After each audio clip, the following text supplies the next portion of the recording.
Love and Monsters, no, not the Doctor Who episode, is another video at home on demand type film, and it really shouldn't be.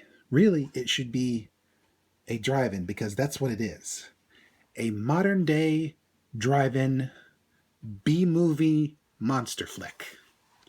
And it is very decent. Dylan O'Brien, basically Styles from the Teen Wolf remake series. Yeah, the goofy idiot sidekick. He plays, well, the goofy idiot sidekick. Only this time, he gets to be a hero. He's very organic as an awkward, scared out of his gourd young person who, like metal forged in fire, slowly becomes a more complete, more capable human being who's basically trying to reach the person he cares about, the one person he has left in life, and finds out he has a lot more people worth caring about. The rest of the cast, including Michael Roker and a little girl, play a lone wolf and cub type team who end up really helping O'Brien's character in multiple ways, not just physically, but with tips. And the various humans that populate the world of Love and Monsters, they all feel very not like monster food, you know? You actually learn to care for these people. Everyone had personality. Everyone was enjoyable to watch. Even the girlfriend, who might someone consider a forced love interest, but really, she's a capable person all on her own. I mean, if they were to make a sequel, I would want to see her story, because she went from going after her parents to leading a colony, and she didn't feel like a Mary Sue. She was capable without being overly strong. And both her character and O'Brien's character made a good team. But let's just say, as the story goes along,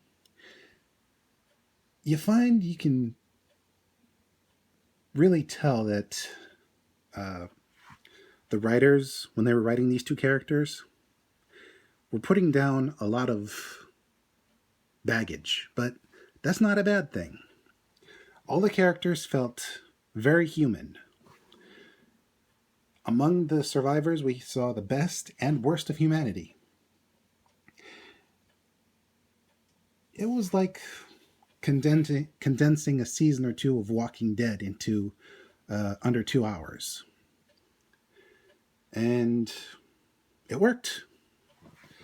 Speaking of monsters, they were awesome. The monsters in Love and Monsters were organic looking. They were completely insane. Some of them were cute. And all of them were a mix of CGI and a little bit of puppetry. And it made for believable monsters.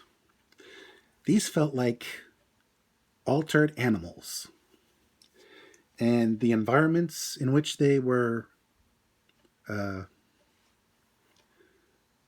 situated, they felt both organic and very entertaining to look at. The story moved at a pretty decent pace.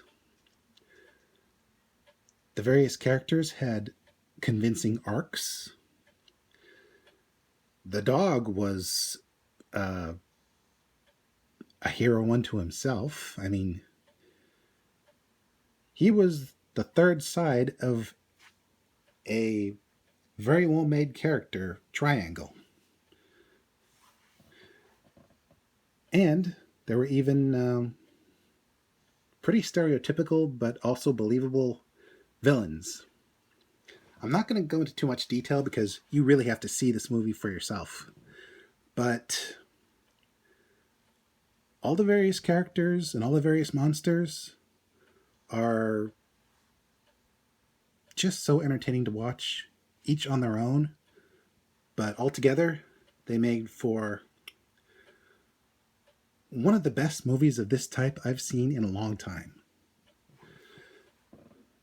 Plus, if you enjoy those silly sci-fi channel shows, then this is definitely going to be up your alley. I can't stress enough how really watchable Love and Monsters is, for at least those who like this type of genre. This is Mr. J signing out and reminding you, just because you play a goofy idiot sidekick doesn't mean you can't be a hero. Because there is a trope such as crouching moron, hidden hero, and this guy right here embodies that genre or trope.